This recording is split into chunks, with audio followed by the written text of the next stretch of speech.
Hello and welcome to my new series called 10 Minutes or Less, where I take a look at the everyday starship that you might be flying in Star Citizen, and I give it a good review, a good look over of everything we know about it, and we do it in 10 minutes or less. Let's go ahead and get started. Currently, you're looking at the exterior of the Rake Cutter Scout. This is one of 3 variants of this ship. This is the newest variant that has been released. You have the normal cutter. You have the Drake Cutter Scout, which is the one you're looking at, with some damage on the side. And then you also have the unannounced, which some people are thinking the Expedition model. Unsure yet what it's going to look like, and if it's even going to be anything to do with exploring. Let's go ahead and get into the beauty of this vehicle.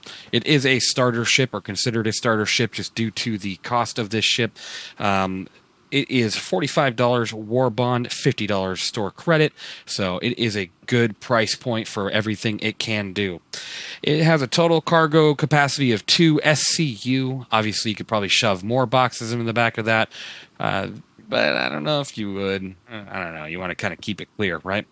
You really can't fit too much for vehicles in here, if any at all. But yeah, this here is the Cutter Scout. It is good for scouting, basically. Radar. This thing has an advanced supercharged radar package on it, which has twice the range of the regular cutter.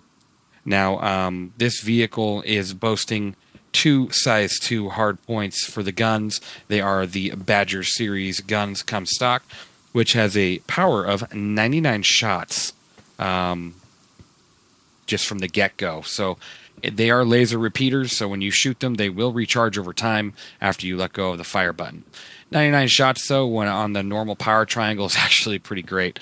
I wouldn't use this ship to PvP. I'm sure some of you out there probably could, but maybe you could do some light PvE with this, just going against the AI, especially while the AI isn't the greatest at shooting back.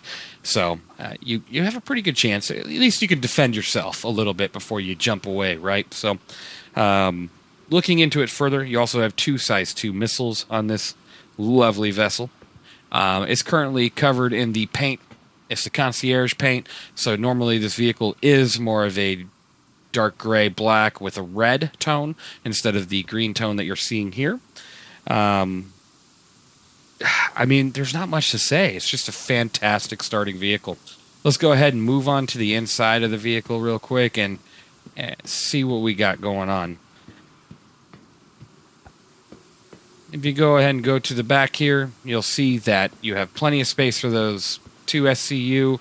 You could have some guys sitting here and just sitting here. You can go into bunkers, do all sorts of stuff. Wow, I love how we come in here and we just lose all the wind, huh?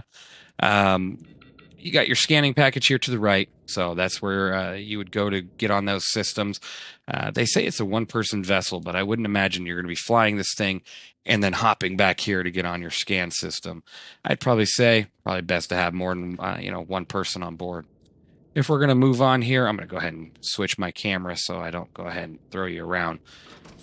You got all your systems here, your shields, let's go ahead and press the button here. You got your shield up here, you got your batteries, you got your jump drive, you got everything, power plant, cooler. So left side of the ship, obviously you got to be careful about not getting hit there. You also got some relays over here. So if you're going to start taking fire, try to angle your ship best you can to keep that side from getting hit. So moving on into the next area, you do have quite the awesome living quarters. You have a bed. You have a restroom. Go ahead and open that up here. You can go ahead and pull out that toilet and do what you need to do. You can also have a shower up here, so always good to have all the necessities. So you're out for a while, you can go ahead and sleep on board and just stow away the ship when you need to. You also have other items here like your storage. It can hold quite a bit. It's just great. It's awesome. I love it. This ship is fantastic. Out of all the starting ships, I'd say this one is probably my favorite. And it's Drake too, so it just looks rugged. Looks really nice. It looks awesome. You got your weapon racks over here. You can put an assault rifle, handgun, ammo, whatnot. You got all that right there for the pilot. So you hop out of this ship in an emergency, you can easily grab it and go. There's really not much else to go over on this ship. You got a lot of components here and a couple more systems, life support, avionics. Let's go ahead and get into the pilot seat. So, when you're flying this thing and you are in a hurry, this thing is pretty quick. You do have 27 seconds of full-on boost. So from 100% boost to 0, you can hold that in for 27 seconds. So if you need to get on the move and on the move quick, you could definitely do that. I'm going to go ahead and power on the systems here, and let's take a look around inside the ship, shall we? Over here on the left, you do have, if you press deploy, it deployed shielding on your left and right, maybe to prevent ballistics or anything from going in and hitting you, or it could be for other reasons, but I'd like to say that that's just to protect the pilot. You do have quite the view, though, if you don't have those closed. You also have a lot of manual input in this ship. More and more ships, when they're coming out, are starting to have more and more buttons that you can press, which is great because sooner or later, you're going to still be able to use your keybinds, but sooner or later they're going to make it to where you really want to use the buttons here. And they are going to make that easier over time. You have your exit button, so if you want to exit your seat, you press that. Over here, you get your gimbals. Then if we go down further over here, you can disable your G-Safe, limiters, all that kind of stuff. Cruise control. Right now, the buttons, see what I mean? They're so, together. It's hard to really get what you want to get. So they will iron that out. You can close the exterior from here as well, which I'll do. As you can hear. You can disable the VTOL, which right now I do have the VTOL going, which means that the engines are just facing up and down. It's going to really help me when I want to take straight up and off the ground. So I'm going to keep those on for right now. Continuing on. You have your engine on, engine off buttons. What else do we got over here? You got your power on and off systems. And then over here onto the left, you have your gear up and, of course, the deploying of the shield. Down here, you can spool your quantum drive. Good to know that. There is no ejecting in this vessel, so if you want to try to eject, you just better run to the back of your ship quick and jump right on out. Let's go ahead and take off. I'm going to try to do this all without using keybinds. So let's see. Let's go through everything over here again. You got your cruise control, disable VTOL. Let's do that. That was pretty sick. Okay, and then let's go ahead and lift the gear up. All right. Let's launch this thing off, and I'm going to put up the boost. Because we are in atmosphere right now, so it is going to be a lot slower than once we get up into space. She loud, but she pretty too. I don't know why there's damage on her. Just another thing to go and fix. So like I said, holding in that boost for 27 seconds. I'm going to go ahead and let go now. Let it go ahead and reset itself there. It's going to take a minute. Right now we're going approximately about 130 SCM. Yeah.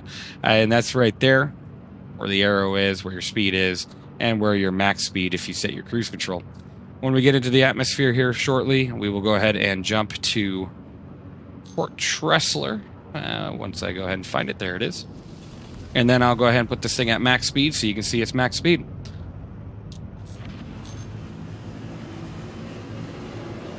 Alright, we're coming up to the altitude we need to be at to jump. So I'm going to go ahead and let it calibrate, and we're going to go ahead and jump. This thing does have a great quantum drive and quite a bit of fuel. If you can see here, I'm going to go ahead and show you. Quantum fuel, I just used a little bit of it, not too much though. It was a very short jump. But this can get me anywhere I need to go. I can even, let's see if I can set routes here. Yeah, I can set route there. That's extremely far. I can set route over here to, let's say, the pyro jump point. Yep. You can go anywhere you need to go in the system. So you got plenty of fuel to do so. So back and forth. The quantum drive on this ship isn't the fastest, but it'll do. You definitely want to upgrade these systems when you can. Let's go ahead and full speed this and see what our max speed is before we go ahead and end the 10 minutes or less review of this ship with my final score on the starter scale of these boats. I like calling them boats. I don't know why. I don't know. But let's see here. At this current point, going 1,049 top SCM as we move forward here. I hope you guys enjoyed this video, and honestly, if I were to give this a rating, I'd say it is the best starter ship. Thank you for watching, and have a good one.